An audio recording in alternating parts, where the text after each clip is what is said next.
जय श्री कृष्ण मित्रों, आपका दोस्त आपका मित्र सतीश शर्मा, लेखक खामोशी के सवाल। अध्याय 5। डर जो दिखाई नहीं देता। डर हमेशा रास्ता बंद नहीं करता है। कई बार वह रास्ते के सामने केवल एक काल्पनिक दीवार खड़ी कर देता है और इंसान उस दीवार को सच मानकर लौट जाता है।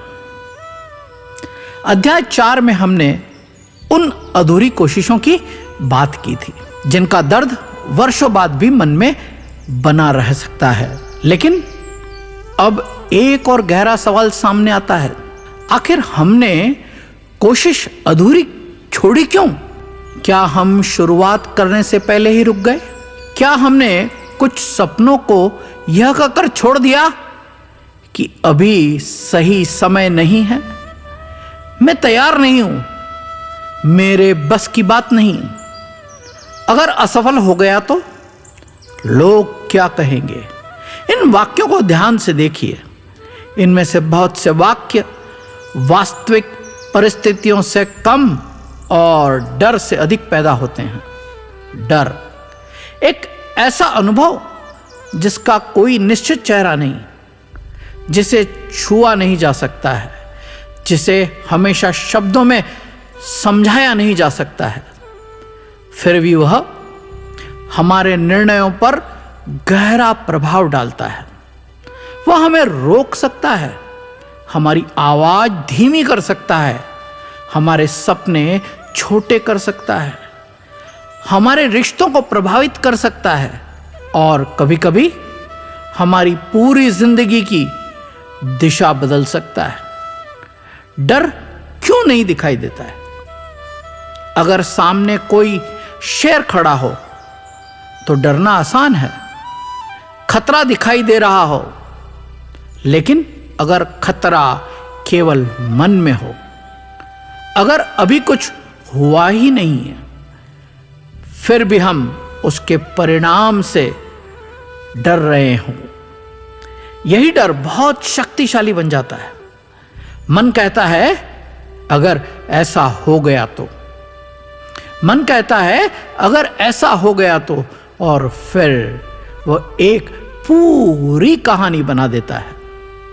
अगर मैंने व्यवसाय शुरू किया तो, अगर पैसा डूब गया तो, अगर लोग मजाक उड़ाए तो, अगर मैं सफल नहीं हुआ तो, अगर उसने मुझे स्वीकार नहीं किया तो, अगर मैं मंच पर बोलते हुए भूल गया तो, अगर मैंने अपनी बात कही और लोगों ने मुझे गलत समझ लिया तो।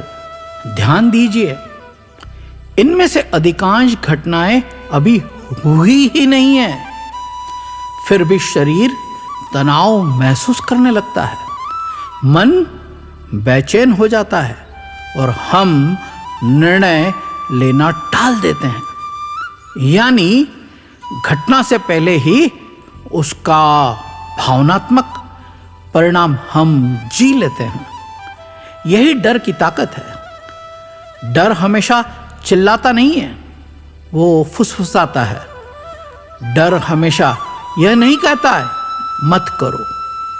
कई बार वह बहुत समझदार दिखाई देता है। वह कहता है थोड़ा और सोच लो, अभी सही समय नहीं है, पहले पूरी तैयारी कर लो, पहले कॉन्फिडेंस आने दो, अगले महीने शुरू करना, अभी बहुत जोखिम है, पहले सब कुछ ठीक हो जाए। और क्योंकि ये बातें सुनने में व्यवहारिक लगती है, हम उन्हें डर नहीं समझते हैं। लेकिन कभी कभी प्रोक्रास्टिनेशन डर का ही सभ्य रूप होता है।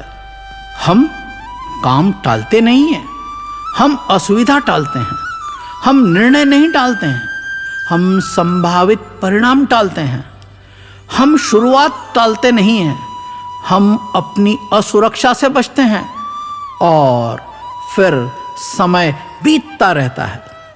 डर का पहला शिकार निर्णय। डर का सबसे बड़ा नुकसान हमेशा यह नहीं है कि वह हमें रोक देता है, कई बार वह हमें अनिर्णय में डाल देता है। हम न हाँ कहते हैं न ना, बस सोचते रहते हैं, क्या करूं, न करूं, अभी करूं, बाद में करूं। फिर एक दिन अवसर निकल जाता है और हम कहते हैं शायद वह मौका मेरे लिए था ही नहीं। लेकिन कभी कभी सच यह होता है, मौका था, निर्णय नहीं था। रिजेक्शन, नहीं सुनने का डर, मनुष्य के सबसे गहरे डर में से एक है अस्वीकृति। हर इंसान चाहता है कि उसे स्वीकार किया जाए, उसे महत्व मिले, उसकी बात सुनी जाए, उसके प्रयासों की सराहना हो। लेकिन रिजेक्शन को हम अक्सर एक साधारण नहीं से बढ़कर अपनी पूरी पहचान बना लेते हैं। किसी ने हमारा प्रस्ताव ठुकराया, हम सोचते हैं शायद मैं पर्याप्त अच्छा नहीं हूं। किसी ने हमारे विचार को स्वीकार नहीं किया, शायद मेरी सोच बेकार है। किसी रिश्ते ने हमारा साथ नहीं दिया, शायद मुझ में ही कमी है। लेकिन रिजेक्शन हमेशा आपकी वैल्यू का प्रमाण नहीं होता है। कभी सामने वाला व्यक्ति तैयार नहीं होता है, कभी परिस्थितियां सही नहीं होती है, कभी आपकी दिशा और दूसरे की दिशा अलग होती है, कभी अवसर गलत होता है और कभी वास्तव में हमें अपनी क्षमता सुधारने की आवश्यकता होती है। इसीलिए रिजेक्शन को वर्डिक्ट मत बनाइए, इसीलिए रिजेक्शन को वर्डिक्ट मत बनाइए, उसे फीडबैक की तरह देखिए। नहीं हमेशा तुम पर्याप्त नहीं हो, नहीं होता। कई बार उसका अर्थ केवल यह नहीं, कुछ और। फेलियर, असफलता का भ्रम। हमने असफलता को बहुत बड़ा बना दिया है। बचपन से सुनते आए हैं, हारना नहीं, पहला आना है, गलती मत करना।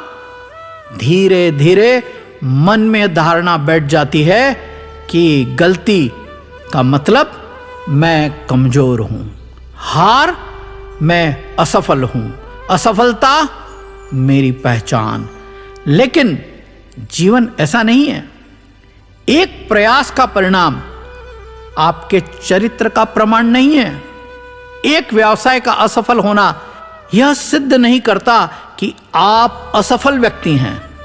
एक परीक्षा में कम अंक आपकी बुद्धिमत्ता की अंतिम सीमा नहीं बताते हैं। एक रिश्ता टूटना यह साबित नहीं करता कि आप प्रेम के योग्य नहीं हैं।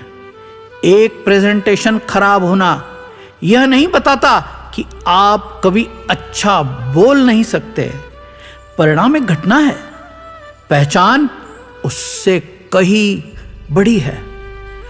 सबसे बड़ी असफलता कौन सी है? गिर जाना? नहीं। हार जाना? हमेशा नहीं। गलती करना? नहीं। सबसे बड़ी असफलता शायद यह है, इंसान डर के कारण कोशिश करना ही छोड़ देता है। क्योंकि असफलता से सीखने की संभावनाएं होती है, लेकिन कोशिश न करने से केवल अनुमान बचता है। पता नहीं मैं कर पाता या नहीं, और यह पता नहीं कई बार पूरी जिंदगी के साथ चलता है। लोग क्या कहेंगे? डर का सामाजिक रूप।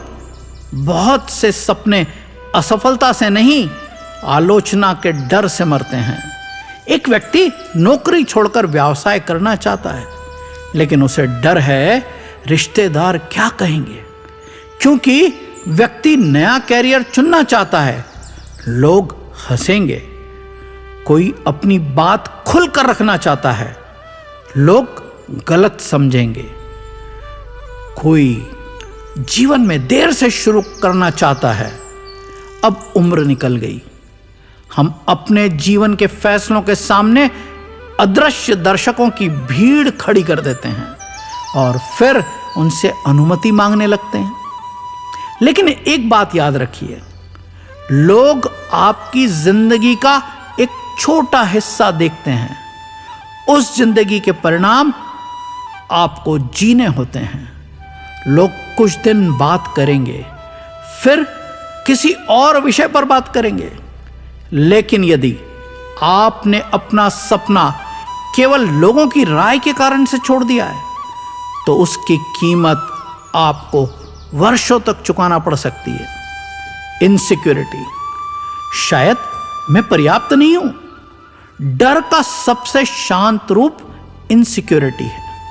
यह बाहर दिखाई नहीं देता है, लेकिन भीतर लगातार बोलती रहती है, मैं उतना अच्छा नहीं हूं, वह मुझसे बेहतर है, मेरे पास पर्याप्त ज्ञान नहीं है, मेरी उम्र ज़्यादा है, मैं इंग्लिश अच्छी नहीं बोल सकता हूं, मेरे पास पैसा नहीं है, मेरी पर्सनालिटी अच्छी नहीं है, मुझसे नहीं होगा। समस्या यह नहीं है कि हमें अपनी सीमाएं पता है। समस्याएं तब होती है जब हम सीमाओं को पहचान से जोड़ देते हैं। मुझे अभी यह नहीं आता है, यह सीखने की शुरुआत है, लेकिन मैं यह कर ही नहीं सकता। यह स्वयं पर फैसला है। दोनों में बहुत बड़ा अंतर है।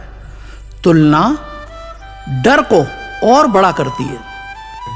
हम अपनी शुरुआत की तुलना किसी दूसरों की उपलब्धि से करते हैं। हम उसके 10 साल देखते नहीं हैं, उसकी असफलताएं नहीं देखते हैं, उसके संघर्ष नहीं देखते हैं, उसकी रातें नहीं देखते हैं।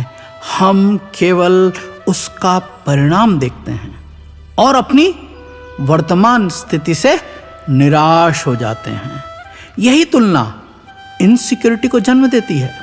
इसीलिए कभी कभी प्रश्न यह नहीं होना चाहिए मैं उससे पीछे क्यों हूं, बल्कि क्या मैं कल की तुलना में आपकी वास्तविक प्रतियोगिता हमेशा कोई दूसरा व्यक्ति नहीं है। कई बार वह आपका कल वाला रूप होता है। डर वर्स्ट केस सिनेरियो क्यों दिखाता है? डर का स्वभाव है, वह संभावित खतरे को बढ़ाकर दिखाता है। अगर सब गलत हो गया तो, लेकिन वह दूसरा प्रश्न नहीं पूछता। अगर सब ठीक हो गया तो, मान लीजिए आप नया काम शुरू करना चाहते हैं। डर कहता है पैसा डूब सकता है, ठीक, लेकिन यह भी पूछिए अगर काम चल गया तो। आप किसी से महत्वपूर्ण बातचीत करना चाहते हैं। डर कहता है वह नाराज हो सकता है, लेकिन पूछिए अगर बातचीत से रिश्ता बेहतर हो गया तो। आप कोई नया कौशल सीखना चाहते हैं। डर कहता है लोग मजाक उड़ाएंगे, लेकिन अगर 6 महीने बाद मैं सच में अच्छा हो गया तो। डर संभावना का केवल नकारात्मक पक्ष दिखाता है। संतुलित सोच दोनों पक्ष देखती है। क्या हर डर काल्पनिक है? नहीं, यह समझना बहुत आवश्यक है। हर डर को बस माइंडसेट कह देना भी गलत है। कुछ खतरे वास्तविक होते हैं। कुछ निर्णयों में जोखिम वास्तव में बड़ा होता है। कुछ परिस्थितियों में रुकना समझदारी होता है। साहस का अर्थ अंधा जोखिम लेना नहीं है। साहस का अर्थ है डर को सुनना, लेकिन उसका गुलाम न बनना। इसीलिए स्वयं से पूछिए, क्या यह खतरा वास्तविक है? इसकी संभावना कितनी है? यदि यह हुआ तो मेरा नुकसान कितना होगा? क्या मैं उसे कम करने के लिए कोई तैयारी कर सकता हूं? और यदि मैं कुछ न करूं तो उसकी कीमत क्या होगी? और यदि मैं कुछ न करूं तो उसकी कीमत क्या होगी। यही डर को डिसीजन मेकिंग में बदल देता है। डर को समाप्त नहीं करना है। बहुत लोग सोचते हैं पहले मेरा डर खत्म होगा, फिर मैं आगे बढ़ूंगा, लेकिन अक्सर ऐसा नहीं होता। डर पूरी तरह खत्म होने की प्रतीक्षा करेगा तो शायद शुरुआत कभी न हो। साहस का अर्थ डर की अनुपस्थिति नहीं है। साहस का अर्थ है डर मौजूद होने के बावजूद सही दिशा में कदम उठाना। पहली बार मंच पर जाने वाला व्यक्ति डर सकता है, फिर भी जाता है। पहली बार व्यवसाय शुरू करने वाला व्यक्ति डर सकता है, फिर भी शुरू करता है। पहली बार ना कहने वाला व्यक्ति डर सकता है, फिर अपनी सीमा तय करता है। पहली बार अपनी सच्चाई बोलने वाला व्यक्ति डर सकता है, फिर भी बोलता है। यही साहस है, फियर लैडर। डर के साथ आगे बढ़ने का व्यवहारिक तरीका। आपने किसी बड़े डर को तुरंत चुनौती देने की आवश्यकता नहीं है। उसे छोटे छोटे चरणों में बांटिए। मान लीजिए आपको लोगों के सामने बोलने में डर लगता है। पहला कदम उठाइए, आईने के सामने 2 मिनट बोलिए। दूसरा, अपने फोन पर वीडियो रिकॉर्ड कीजिए। तीसरा, एक मित्र के सामने बोलिए। चौथा, 5 लोगों के सामने बोलिए। 5वां, छोटे समूह में बोलिए। फिर बड़े मंच की ओर बढ़िए। हर कदम पर मन सिखाता है, मैं यह कर सकता हूं, और यही धीरे धीरे कॉन्फिडेंस बनता है। कॉन्फिडेंस पहले नहीं आता है, एक्शन के बाद आता है। डर को कागज पर उतारिए। डर जब मन में रहता है तो बहुत बड़ा दिखाई देता है। उसे कागज पर लिखिए। मान लीजिए आपका डर है, अगर मैं असफल हुआ तो अपने आप से प्रश्न पूछिए। सबसे पहला, सबसे बुरा क्या हो सकता है? दूसरा, उसकी वास्तविक संभावनाएं कितनी हैं? तीसरा, मैं उस स्थिति से बचने या नुकसान कम करने के लिए क्या कर सकता हूं? चौथा, यदि वह स्थिति आ भी गई तो क्या मैं उससे उबर सकता हूं? 5वां, यदि मैं कोशिश ही नहीं करता तो 5 साल बाद इसकी क्या कीमत होगी? यह अभ्यास डर को मिटाता नहीं है, लेकिन उसे अस्पष्ट भय से स्पष्ट समस्या में बदल देता है, और स्पष्ट समस्या पर काम किया जा सकता है। डर के पीछे छिपी इच्छा, यह बात बहुत गहरी है। कई बार जहां डर सबसे ज्यादा होता है, वहीं हमारी इच्छा भी सबसे ज्यादा छिपी होती है। जिस मंच पर जाने से डर लग रहा है, शायद वही आपकी आवाज की आवश्यकता है। जिस व्यवसाय को शुरू करने में डर लग रहा है, शायद वही आपका सपना है। जिस बातचीत से आप बस रहे हैं, शायद वही किसी रिश्ते की सच्चाई है। जिस निर्णय को टाल रहे हैं, शायद वही आपके जीवन की दिशा बदल सकता है। इसीलिए कभी कभी स्वयं से पूछिए, अगर मुझे डर नहीं लगता तो मैं क्या करता? इस प्रश्न का उत्तर आपकी दिशा का संकेत हो सकता है। एक दिन इंसान थक जाता है। डरते डरते इंसान केवल काम करते करते नहीं थकता है, कई बार वह संभावनाओं से भागते भागते थक जाता है। एक दिन पीछे मुड़कर देखता है, कितने अवसर आए थे, कितनी बार मन ने कहा था करो, लेकिन डर ने कहा रुको। कितनी बार उसने अपनी बात नहीं कही, कितनी बार उसने शुरुआत टाली, कितनी बार उसने दूसरों की राय को अपने सपनों से बड़ा बना दिया, और तब उसे एहसास होता है मुझे सबसे अधिक नुकसान उस चीज ने नहीं दिया जो मैंने खो दी, बल्कि उस चीज ने दिया जिसे मैंने डर के कारण आजमाया ही नहीं। यही जागृति शुरू हो सकती है। डर के उस पार क्या है? डर के उस पार हमेशा सफलता नहीं होती है। यह बात ईमानदारी से समझना जरूरी है। डर के उस पार कभी असफलता भी हो सकती है, लेकिन वहां एक और महत्वपूर्ण चीज है, स्पष्टता। आप जान जाते हैं मैंने कोशिश की, मैंने सीखा, मैंने अपना हिस्सा निभाया, अब परिणाम जो भी हो कम से कम काश कम हो जाता है। और कई बार इसी के साथ आता है आत्मसम्मान, क्योंकि आत्मसम्मान केवल उपलब्धियों से नहीं बनता है, वह तब भी बनता है जब आप अपने डर के बावजूद अपने लिए खड़े होते हैं। आज एक निर्णय लीजिए।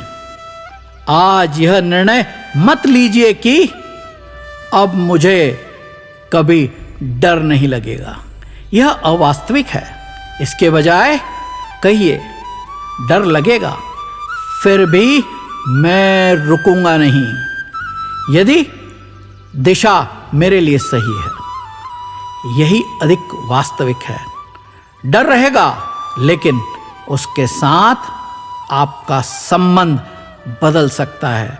पहले डर निर्णय लेता था, अब आप निर्णय लेंगे। पहले डर कहता था मत करो, अब आप पूछेंगे क्यों। पहले डर भविष्य की कहानी लिखता था, अब आप वास्तविकता जांचेंगे।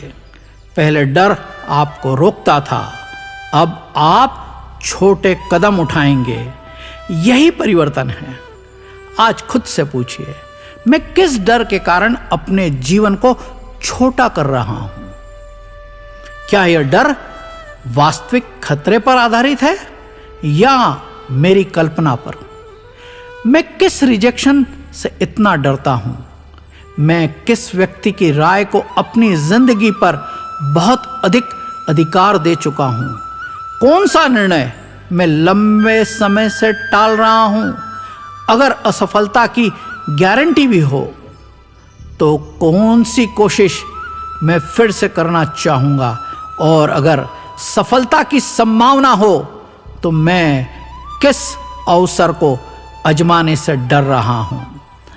तो मित्रों, सेल्फ रिफ्लेक्शन एक्सरसाइज करना जरूरी है। मेरे डर का सच एक कागज पर अपने सबसे बड़े डर को लिखिए। अब प्रत्येक डर के सामने 5 बातें लिखिए। मेरा डर क्या है, उसे एक वाक्य में लिखिए। यह डर किस बात से जुड़ा है? Failure, rejection, judgement, money, age, relationship या सेल्फ डाउट? और सबसे बुरा वास्तविक परिणाम क्या हो सकता है? कल्पना नहीं, वास्तविक। यदि वह परिणाम हुआ तो मैं क्या कर सकता हूं? योजना बनाइए। यदि मैं डर के बावजूद आगे बढ़ा तो संभावित लाभ क्या हैं? Growth, freedom, confidence, learning, opportunity, self respect. अब 5 में से एक डर को चुनिए और उसके सामने लिखिए, अगले 48 घंटों में मैं इस डर के बावजूद कौन सा छोटा कदम उठा सकता हूं? बस वही कीजिए। बड़ा परिवर्तन आवश्यक नहीं है, एक वास्तविक कदम, एक अंतिम प्रयोग। आज रात अपने आप से 2 प्रश्न पूछिए। अगर मैं डर के अनुसार जीता रहा तो 5 साल बाद मेरा जीवन कैसा होगा? थोड़ी देर उस तस्वीर को महसूस कीजिए, फिर दूसरा प्रश्न पूछिए। अगर मैं डर को स्वीकार करके लेकिन उसके बावजूद छोटे छोटे कदम उठाता रहा तो 5 साल बाद मेरा जीवन कैसा हो सकता है? दोनों तस्वीर की तुलना कीजिए, फिर तय कीजिए आप किस भविष्य की कीमत चुकाने के लिए तैयार हैं, क्योंकि डर से बचने की भी कीमत होती है और साहस करने की भी। फर्क केवल इतना है, डर की कीमत अक्सर पछतावे में चुकाना पड़ती है, जबकि साहस की कीमत अक्सर असुविधा, सीख और विकास में। डर का दरवाजा खोलने पर हमेशा सफलता नहीं मिलती है, लेकिन अक्सर इतना जरूर पता चल जाता है कि जिस राक्षस से हम वर्षों से डरते रहे वो बाहर नहीं था, वो हमारे मन की बनाई हुई एक कहानी थी। और शायद आपको डर से लड़ना नहीं है, आपको उसे समझना है, उससे पूछना है तुम मुझे किससे बचाना चाहते हो। फिर तय करना है क्या मुझे वास्तव में बचने की जरूरत है या मुझे आगे बढ़ने की जरूरत है, क्योंकि जिंदगी का अगला अध्याय अक्सर वहीं से शुरू होता है जहां डर कहता है रुक जाओ, और भीतर से कोई धीमी आवाज कहती है एक कदम और, अगले अध्याय की ओर। डर को समझने के बाद एक और गहरा प्रश्न सामने आता है, अगर डर मेरा फैसला नहीं करेगा तो मेरा फैसला कौन करेगा? क्या मेरी जिंदगी मेरे अपने मूल्यों से चल रही है या परिस्थितियों से? समाज, पैसा, रिश्ते और दूसरों की अपेक्षाएं मेरी दिशा तय कर रही है। क्योंकि डर से बाहर निकलना पर्याप्त नहीं है, हमें यह भी जानना होगा कि हम वास्तव में किस दिशा में जाना चाहते हैं। चलिए मिलते हैं अगले अध्याय में, अध्याय 6, अंदर का खालीपन।